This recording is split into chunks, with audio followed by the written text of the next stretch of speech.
Hi friends, welcome to our channel. Brahmamudi serial next ఎపిసోడ్లో ఏం జరగబోతోందో ఈ వీడియోలో చూసి తెలుసుకుందాం. రాజ్ అరెస్ట్ అవ్వడానికి కారణం రాహుల్ అని అన్న కావ్య. అసలేం జరిగింది అని తెలుసుకోవడానికి ఈ వీడియోని స్కిప్ చేయకుండా ఎండ్ వరకు చూసేయండి. కావ్య ఎంత ప్రయత్నించినా కానీ పోలీసులు రాజ్ని అరెస్ట్ చేసుకొని తీసుకెళ్తూ ఉంటారు. రాజ్ వెళ్తూ వెళ్తూ అలానే కావ్యని చూస్తూ ఉంటాడు. కావ్య రాజ్ వెళ్తూ ఉంటే కళ్ళను నీళ్లు పెట్టుకుంటూ అలానే చూస్తూ ఉంటుంది. రాజ్, నేను కళావతి ఎంత చెప్పినా కానీ అస్సలు వినలేదు. పైగా తననే నిందించాను కూడా. తనని ఎన్నో మాటలు అన్నాను అని అనుకుంటూ ఉంటాడు. తను ముందుగానే నన్ను ఆ రాహుల్ గురించి చెప్పి హెచ్చరించింది కూడా. కానీ నేనే ఆ రాహుల్ మంచివాడు అని నమ్మలేదు. ఇప్పుడు ఆ రాహుల్ చేసిన పనికి నేను జైలుకి వెళ్లాల్సిన పరిస్థితి వచ్చింది అని అనుకుంటూ ఉంటాడు. కావ్య తిరిగి లోపలికి వచ్చేసరికి అపర్ణ సోఫాలో కూర్చొని బాధపడుతూ ఉంటుంది. ధాన్యలక్ష్మి అపర్ణ దగ్గరికి వచ్చి, బాధపడకక్క, మన రాజ్ ఎలాంటివాడో మనకి తెలుసు కదా. రాజ్ ఎలాంటి తప్పు చేయలేదని మనకి తెలుసు కదా. రాజ్ నిర్దోషిగా ఖచ్చితంగా తిరిగి ఇంటికి వస్తాడు అని అంటోంది. అప్పుడు అపర్ణ, ఏంటి ధాన్యలక్ష్మి, నా కొడుకు గురించి నువ్వేనా ఇంత బాగా మంచిగా మాట్లాడుతున్నది అని అంటోంది. అప్పుడు ధాన్యలక్ష్మి, అదేంటక్క అలా మాట్లాడుతున్నావేంటి అని అంటుంది. అప్పుడు అపర్ణ, మరి ఇంకెలా మాట్లాడమంటావు ధాన్యలక్ష్మి? నువ్వు ఇంట్లో గోల చేస్తేనే కదా మావయ్య గారు ఇంత కఠినమైన నిర్ణయాన్ని తీసుకుంది. నువ్వు కళ్యాణ్ బయట కష్టాలు పడుతున్నాడు, రాజ్ ఇక్కడ రాజభోగాలని అనుభవిస్తున్నాడు అని బాధపడుతున్నావనే కదా మావయ్య గారు కళ్యాణ్ ఇంట్లోకి అడుగు పెట్టేంత వరకు రాజ్ని ఆఫీస్కి వెళ్ళనివ్వకుండా చేసింది. దీనంతటికి కారణం నువ్వే కదా అని అంటుంది. అప్పుడు ధాన్యలక్ష్మి, అంటే ఏమంటున్నావక్క? ఇప్పుడు రాజ్ అరెస్ట్ అవ్వడానికి కారణం కూడా నేనే అంటున్నావా అని అంటుంది. అప్పుడు కావ్య, నా భర్త అరెస్ట్ అవ్వడానికి కారణం ఈ రాహులే అని అంటుంది. అప్పుడు రుద్రాణి, ఏంటి కావ్య, పిచ్చి పిచ్చిగా ఉందా ఏంటి? ఏం మాట్లాడుతున్నావో నీకన్నా అర్థమవుతుందా అని అంటుంది.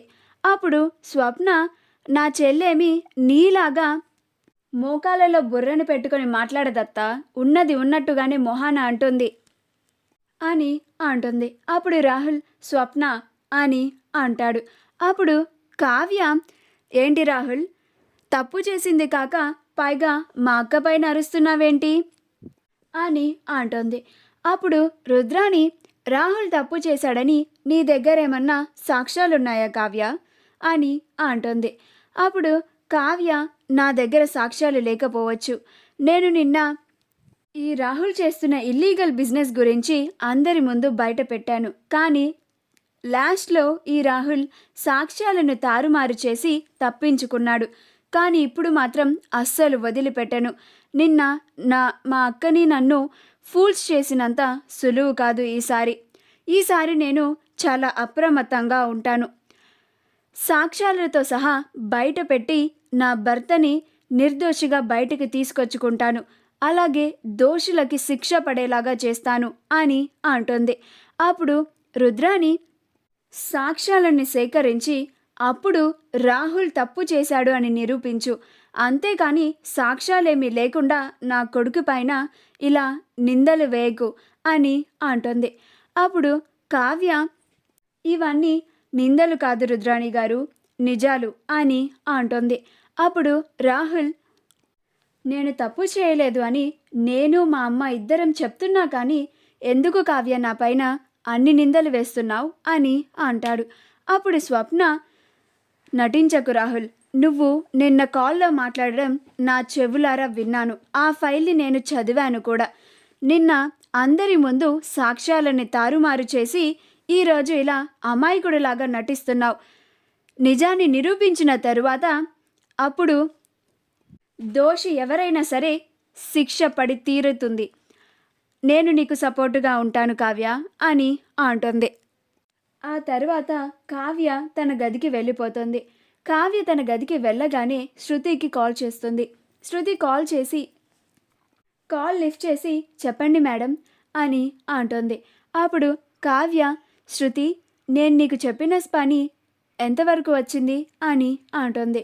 అప్పుడు శృతి, మీరు చెప్పిన పనిలోనే ఉన్నాను మేడం. నేను ఆ రాహుల్ని ఒక కంట కనిపెడుతూనే ఉన్నాను అని అంటోంది. అప్పుడు కావ్య, రాహుల్ ఏమన్నా దొంగ బంగారం తాలూకు డీల్స్ ఏమన్నా ఆఫీస్లో మాట్లాడా శృతి అని అంటోంది. అప్పుడు శృతి, రాహుల్ సార్ మార్నింగ్ ఒక వ్యక్తితో ఏదో డీల్ గురించి మాట్లాడుతున్నారు మేడం. నేను ఆ టైంకి సార్ క్యాబిన్కి వెళ్ళగానే నన్ను అక్కడి నుంచి బయటకు పంపించేశారు అని అంటుంది. అప్పుడు కావ్య, నాకు ఒక హెల్ప్ చేస్తావా శృతి అని అంటుంది. అప్పుడు శృతి, చెప్పండి మేడం, మీరు నన్ను హెల్ప్ అడిగగానే నేను చేయకుండా ఉంటానా అని అంటుంది.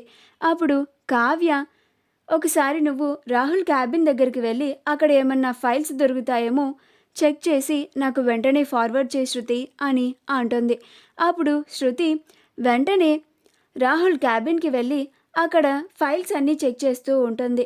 అందులో ఒక ఫైల్ ఓపెన్ చేసి చూడగానే దొంగ బంగారం తాలూకు డీటెయిల్స్ అన్నీ దాంట్లో ఉంటాయి. అది ఆ ఫైల్ అంతా కావ్యకి ఫార్వర్డ్ చేస్తుంది. అప్పుడు కావ్య ఆ ఫైల్ అంతా స్టడీ చేసి అందులో ఉన్న కంపెనీ నేమ్ని చూస్తుంది. అప్పుడు కావ్యకి ఆ కంపెనీ నేమ్ని చదవగానే అనుమానం వస్తుంది. ఇదేంటి, ఈ కంపెనీ నేమ్ని నేను అసలు ఎప్పుడూ వినలేదే అని ఆ కంపెనీని సెర్చ్ చేసి దాని గురించి వెతుకుతూ ఉంటుంది. అప్పుడు ఆ కంపెనీ అసలు లేదని తేలుతుంది. అప్పుడు కావ్య, రాహుల్ ఇలా లేని కంపెనీని ఉన్నట్లుగా పుట్టించి ఆ కంపెనీ పేరున కొంత అమౌంట్ని ట్రాన్స్ఫర్ చేశాడన్నమాట. దీని వెనక ఉన్న అసలు నిజాన్ని బయటకు తీసుకురావాలి అని నిర్ణయించుకుంటుంది. అలా కావ్య, రాహుల్ ఆ వ్యక్తిని తన బినామీగా పెట్టుకొని లేని కంపెనీని సృష్టించి ఆ కంపెనీ పేరు మీద కొంత మనీని ఇన్వెస్ట్ చేస్తున్నట్లుగా చేసి దొంగ బంగారాన్ని కొని ఇండియాకి సప్లై చేస్తున్నట్లుగా తెలుసుకుంటుంది. అది వ్యాన్లో వస్తుండగా పోలీసులకి దొరికింది అని తెలుసుకుంటుంది. అలా పోలీసులు వచ్చి చైర్మన్గా ఉన్న రాజ్ని అరెస్ట్ చేశారని అసలు నిజాన్ని తెలుసుకుంటుంది. వెంటనే ఈ నిజాన్ని పోలీసులకి అందచేసి రాజ్ని నిర్దోషిగా విడిపించాలని అనుకుంటుంది. మా వీడియో కనుక మీకు నచ్చినట్లయితే లైక్ చేయండి, షేర్ చేయండి, మా ఛానల్ని సబ్స్క్రైబ్ చేసుకోండి. పక్కనే ఉన్న బెల్ ఐకాన్ని క్లిక్ చేయడం మాత్రం మర్చిపోకండి.